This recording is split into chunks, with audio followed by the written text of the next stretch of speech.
সংস্কৃত BA programme 5th same স্টুডেন্টদের আজকে বৌদ্ধ দর্শনে প্রতীত্য সমুৎপাদ তত্ত্ব ও আর্য সত্য চতুষ্ট সম্পর্কে আলোচনা করব।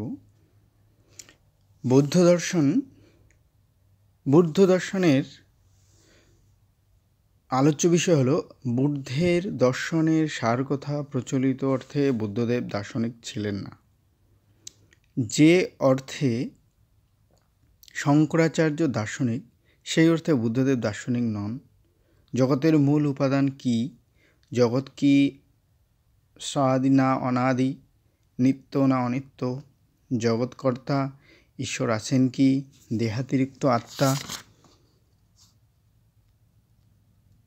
আছে কি? থাকলে আত্মা কি সনাতন?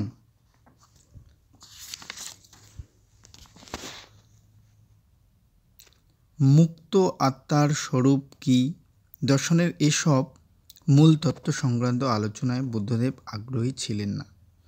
দার্শনিক বলতে হলে বুদ্ধদেবকে বাস্তববাদী দার্শনিক বলতে হয়, যা বাস্তব জীবনের সঙ্গে যুক্ত নয়।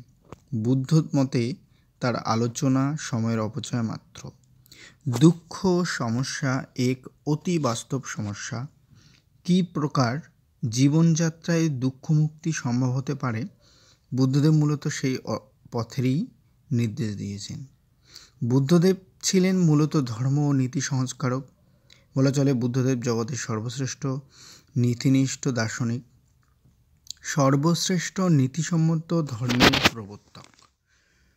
বুদ্ধের আসল লক্ষ্য ছিল দুঃখ তাপে জর্জরিত সংসারে আবদ্ধ মানুষের দুঃখের নিবৃত্তি ঘটানো। নিছক তত্ত্বালোচনায় মানুষের দুঃখের লাঘব অথবা নিবৃত্তি হয় না, শুধু নৈতিক চরিত্র গঠনের মাধ্যমেই দুঃখ নিবৃত্তি সম্ভব। এটাই হচ্ছে বুদ্ধ দর্শনের সারকথা। জোড়ামরণ ক্লিষ্ট মানুষের প্রথম এবং প্রধান কর্তব্য হল দুঃখ থেকে মুক্তি লাভ করা। জগৎ ও জীবন সম্বন্ধীয় তত্ত্বালোচনা নয়। দুঃখ মুক্তির চেষ্টা না করে নিরর্থক দর্শন আলোচনায় মগ্ন থাকা মানুষের পক্ষে চরম মূর্খতার পরিচায়ক।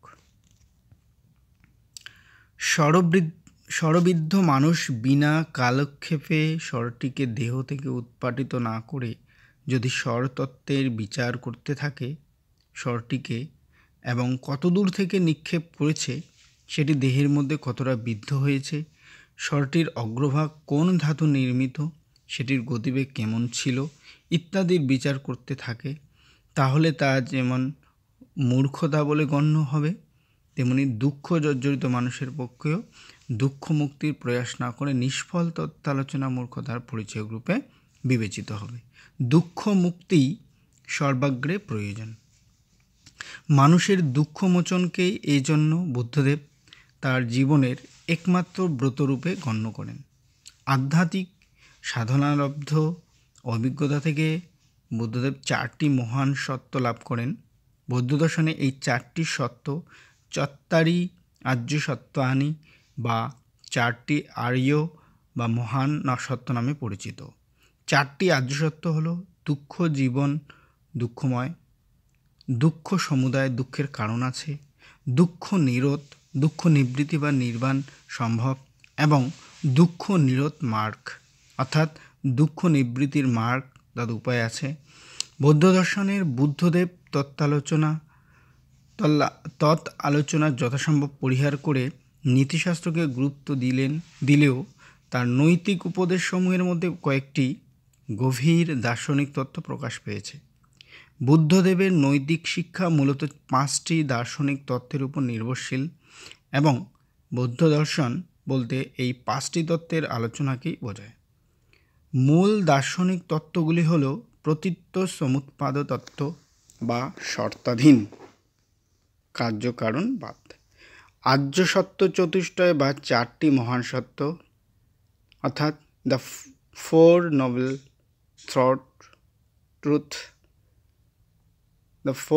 নোবেল ট্রুথ, কর্মবাদ, অনিত্যবাদ বা ক্ষণিকত্ববাদ, নৈরাত্যবাদ বা অনাত্মবাদ, প্রতীত্য সমুৎপাদ তত্ত্ব অর্থাৎ প্রতীত্য অর্থে কোনো কিছুর অধীন থাকা আর সমুৎপাত অর্থে উৎপত্তি। কাজেই ব্যুৎপত্তিগত অর্থে প্রতীত্য সমুৎপাত বলতে বোঝায় শর্তাধীনভাবে কোনো কিছু উৎপন্ন হওয়া। এই দার্শনিক তত্ত্বের সার কথা হলো জগতের সব কিছুই অন্য কিছুর অধীন এবং সকল কিছুই শর্তাধীন হওয়ায় অনিত্য। কার্যকারণ সম্পর্ক বুদ্ধমতে পূর্বাপর্য সম্পর্ক। পূর্ববর্তী ঘটনার কারণ, অনুবর্তী ঘটনার কার্য। উৎপত্তির পূর্বে কার্যকারণে থাকে না, আবার কার্যোৎপত্তির পরে কারণ বিদ্যমান থাকে না। কার্য কারণ সম্পর্কে বুদ্ধমত এই জন্য অসৎ কারণবাদ নামে পরিচিত। একটি ঘটনা কিছু সময়ের জন্য আবির্ভূত হয়ে অন্য একটি ঘটনার সৃষ্টি করে বিলুপ্ত হয়। জগৎ এক ঘটনা প্রবাহ মাত্র। প্রত্যেক বস্তু বিশিষ্ট বস্তু। দুটি ধূলিকণা, দুটি তৃণপত্রের মধ্যে কোনো সামান্য ধর্ম নেই। কোনো ঘটনারই পুনরাবৃত্তি ঘটে না। প্রত্যেক বস্তু ও ঘটনা সলক্ষণযুক্ত, একটি নতুন বস্তু ও ঘটনা। প্রত্যেক ঘটনা পূর্ববর্তী ঘটনা থেকে উৎপন্ন হয়, আবার পরবর্তী ঘটনাকে উৎপন্ন করে বিলুপ্ত হয়। ঘটনা প্রবাহরূপ জগতে সবই শর্তাধীন কার্যকারণ শৃঙ্খলে আবদ্ধ। কারণের উচ্ছেদ হলে কার্যেরও উচ্ছেদ হয়। প্রতীত্য সমুৎপাত এক সার্বভৌম কার্যকারণ নিয়ম। বাস্তববাদী এবং অলৌকিকতা বিরোধী বুদ্ধের মতে এই নিয়ম প্রাকৃত এবং স্বয়ং সক্রিয়, অতিপ্রাকৃত, ঈশ্বর বা কোনো চেতন কর্তার নিয়ন্ত্রণ ছাড়াই কার্যকারণ সার্বভৌম হলেও এই নিয়ম একই সঙ্গে আবশ্যিক এবং আপতিক। আপতিক বা শর্তাধীন, কেননা যদি শর্ত উপস্থিত হয় তাহলে কার্য উৎপন্ন হয়। আবার আবশ্যিক কোনো কার্য উৎপন্ন হলে মানতে হয় যে ওই সব শর্ত অবশ্যই উপস্থিত ছিল। প্রদীপ, তেল, সলিতা প্রভৃতি সত্যগুলি থাকলে অগ্নিশিখা আবির্ভূত হয় না। আবার অগ্নিশিখা আবির্ভূত হলে মানতে হয় যে শর্তগুলি অবশ্যই উপস্থিত ছিল। কাজে বৌদ্ধ সমুৎপাত তত্ত্ব একদিকে যেমন সার্বভৌম কার্যকারণবাদ, অন্যদিকে তেমনি শর্ত সাপেক্ষ কার্যকারণবাদ। এই তত্ত্ব অনুসারে শর্ত থাকলে যে কার্য ঘটে, শর্ত না থাকলে কার্য ঘটে না। এই তত্ত্বের ব্যাখ্যা প্রসঙ্গে বুদ্ধদেব তার শিষ্যদের বলেছেন, ওটা আছে তাই এটাও আছে, ওটা না থাকলে এটাও থাকবে না। এই জগতের সমুদয় বস্তু ও ঘটনা, বাহ্য জগতের ও মনোজগতের সব কিছুই জন্ম মৃত্যুর অধীন, অনিত্য। বুদ্ধদেব এই তত্ত্বজ্ঞানকেই বোধি বলেছেন, যে বোধি বা সত্যজ্ঞানকে তিনি একদা গয়াতে নিরঞ্জনা নদীর তীরে এক বটবৃক্ষের নিচে লাভ করেন।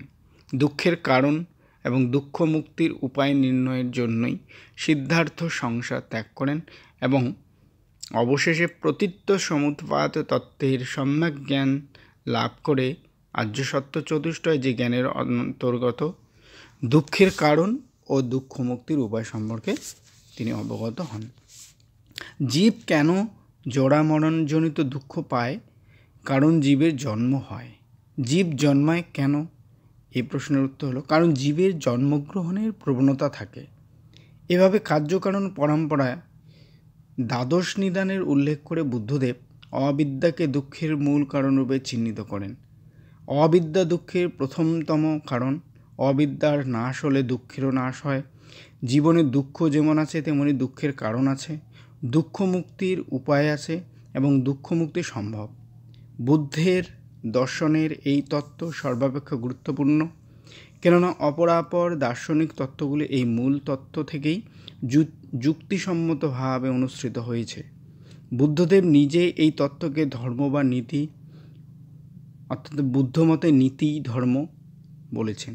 বুদ্ধদেব তার শিষ্যদের বলেছেন যে প্রতীত্য সমুৎপাদ তত্ত্বকে উপলব্ধি করেছে সে ধর্মকে জেনেছে, এবং যে ধর্মকে উপলব্ধি করেছে সে প্রতীত্য সমুৎপাদ তত্ত্বকে জেনেছে।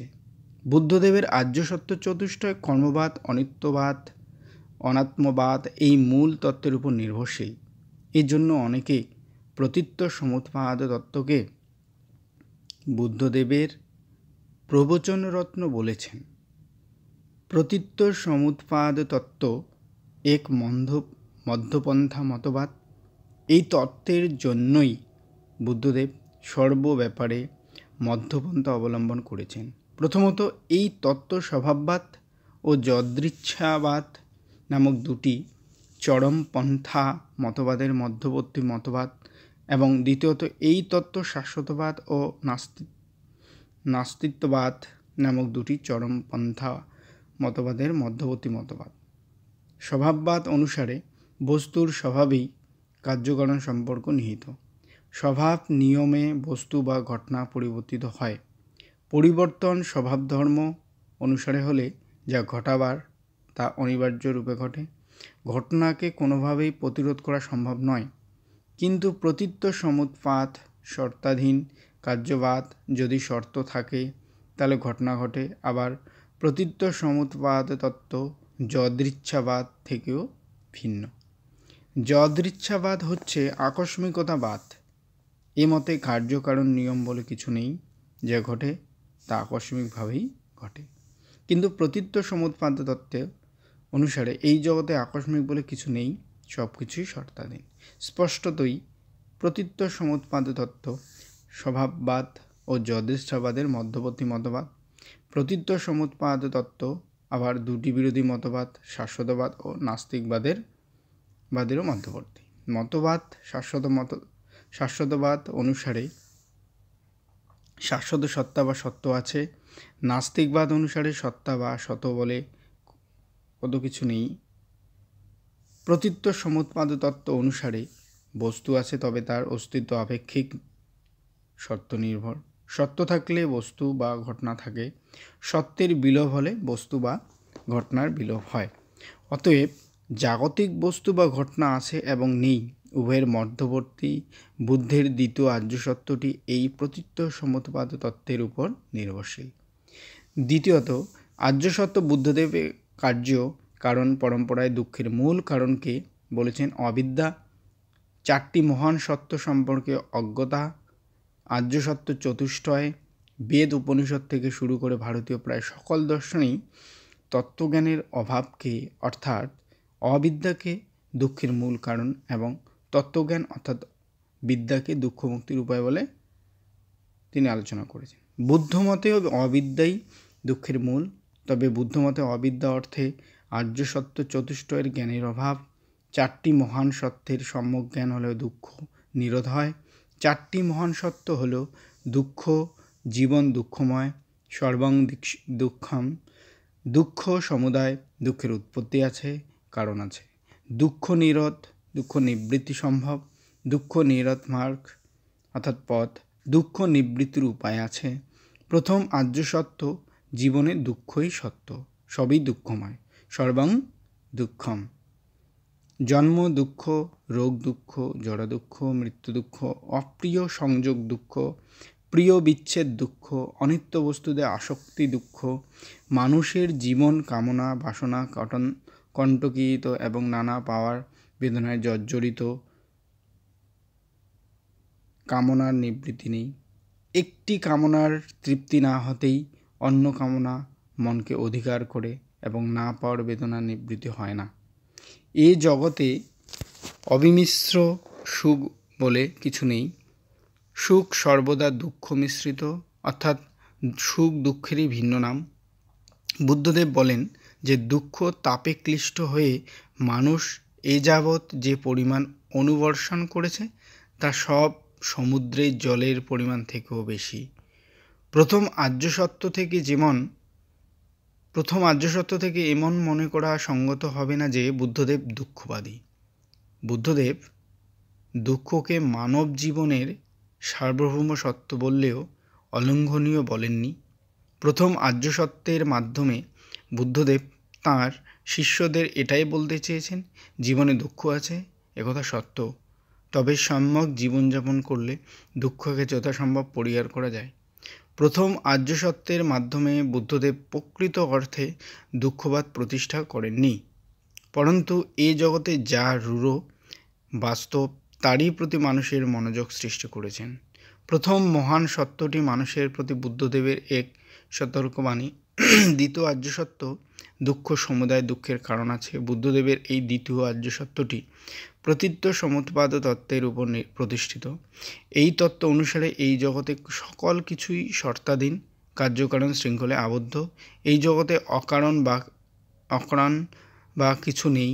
দুঃখ অর্থাৎ জরা মরণও আকস্মিক বা অকারণ নয়। জরা মরণের কারণ আছে। একথার তাৎপর্য হলো কারণকে রোধ করতে পারলে কার্য রুদ্ধ হয়। এভাবে ইন্দ্র সুখের কারণ, স্পর্শ বা ইন্দ্রের সঙ্গে বিষয়ের সংযোগ, এরূপ সংযোগের কারণ, বিজ্ঞান ও মাতৃগর্ভের জননের প্রাথমিক চেতনা, এভাবে তিনি অবিদ্যার সম্পর্কে এই বিষয়গুলি তুলে ধরেছেন। যেমন তৃতীয় আর্য সত্য, দুঃখ নিরোধ, দুঃখের নিবৃত্তি আছে। দুঃখ যদি কারণ জন্য হয় তাহলে কারণের উচ্ছেদ করলে কার্যের উচ্ছেদ হয়, কারণ নিবৃত্ত হলে কার্য নিবৃত্ত হয়। তিনি নির্বাণ সম্পর্কে বলেছেন যে মুক্তির অবস্থাকেই বলা হয় নির্বাণ। নির্বাণপ্রাপ্ত ব্যক্তিকে অহংকার বলা হয়। দ্বাদশ নিদানকে নিম্নোক্ত ছকের মাধ্যমে দেখা যায়। যেমন পূর্বজন্ম সংস্কার, বিজ্ঞান, নামরূপ, সরায়ত, স্পর্শ, বর্তমান জন্ম, বেদনা, অবিদ্যা, উপাদান, জাতি, জরামরণ বা দুঃখ, ভবিষ্যৎ জন্ম প্রভৃতি। এই বিষয়গুলি তোমাদের দেখতে হবে। এবং যে প্রতীত্য সমুৎপাদবাদ বিষয়ে আলোচনা হলো এবং আর্য সত্য চতুষ্টয় কি, সেই বিষয়গুলো তোমাদের ভালো করে এখানে দেখতে হবে। আমি সব এখানে উল্লেখ করেছি এবং দেখিয়েছি, সেগুলো তোমরা দেখে যদি সংক্ষিপ্ত প্রশ্ন আসে তবুও সেটা উত্তর লিখতে পারবে। যদি ব্রড কোশ্চেন আসে তবুও সেগুলো কাটছাট করে লিখতে পারবে। এই সুবিধার জন্য আমি এই ভিডিওটি করলাম, তোমরা একটু ভালো করে দেখে নেবে।